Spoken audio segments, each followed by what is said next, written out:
പയ്യന്നൂരിൽ പ്രവർത്തക സമിതി യോഗത്തിൽ സംഘർഷം. ലീഗ് പ്രവർത്തകന് പരിക്കേറ്റു. പാലിൽ പോഷക ഗുണങ്ങളുണ്ട്. മായവും കലർപ്പും ചേരാത്ത പാലിൽ നിന്ന് മാത്രമേ നമുക്ക് ആ പോഷക ഗുണങ്ങൾ ലഭിക്കുള്ളൂ. അങ്ങനെ ഒരു പാലുണ്ട്. ഉയർന്ന ഗുണനിലവാരം, തികഞ്ഞ വിശ്വസ്തത. ജനതാ പാൽ. പയ്യന്നൂരിൽ മുസ്ലിം ലീഗ് പ്രവർത്തക സമിതി യോഗത്തിൽ സംഘർഷം. ലീഗ് പ്രവർത്തകൻ കെ ലത്തീഫിന് മർദ്ദനമേറ്റു. പയ്യന്നൂർ കോളേജിലെ പ്യൂൺ നിയമനവുമായി ബന്ധപ്പെട്ട തർക്കമാണ് സംഘർഷത്തിൽ കലാശിച്ചത്. പയ്യന്നൂർ കോളേജിൽ ലീഗിന് അവകാശപ്പെട്ട ഒഴിവ് വന്ന പ്യൂൺ തസ്തികയുമായി ബന്ധപ്പെട്ട തർക്കമാണ് മുസ്ലിം ലീഗ് മുനിസിപ്പൽ പ്രവർത്തക സമിതി യോഗത്തിൽ കയ്യാങ്കളിയിലെത്തിയത്. 3 അപേക്ഷകരിൽ നിന്നും ആരെ തിരഞ്ഞെടുക്കുമെന്ന ചർച്ച കയ്യേറ്റത്തിൽ കലാശിക്കുകയായിരുന്നു.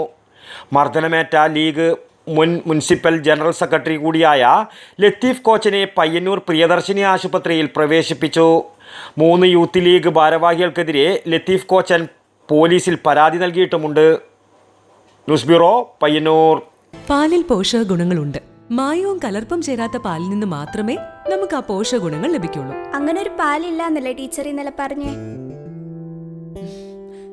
അങ്ങനെ ഒരു പാലുണ്ട്. ജനതാ പാൽ. നാട്ടിലെ നന്മ ആഗ്രഹിക്കുന്ന ക്ഷീര കർഷകരിൽ നിന്നും സൊസൈറ്റികളിൽ നിന്നും പരിശുദ്ധി ഉറപ്പുവരുത്തി ശേഖരിച്ച പാൽ പൂർണ്ണമായും ശാസ്ത്രീയമായി സംസ്കരിച്ച് ഗുണനിലവാരം ഉറപ്പുവരുത്തി മാത്രം പാക്ക് ചെയ്ത് നമ്മുടെ കൈകളിലെത്തിക്കുന്ന ജനതാ പാലിലുണ്ട് പോഷക ഗുണങ്ങൾ. ഉയർന്ന ഗുണനിലവാരം, തികഞ്ഞ വിശ്വസ്തത. ജനതാ പാൽ. അപ്പോ സമ്പൂർണ്ണ പരിശുദ്ധിയും പോഷക ഗുണങ്ങളുമുള്ള പാലേതാണ്? ജനതാ പാൽ ഒരു ജനതാ ചാരിറ്റബിൾ സൊസൈറ്റി ഉൽപ്പന്നം.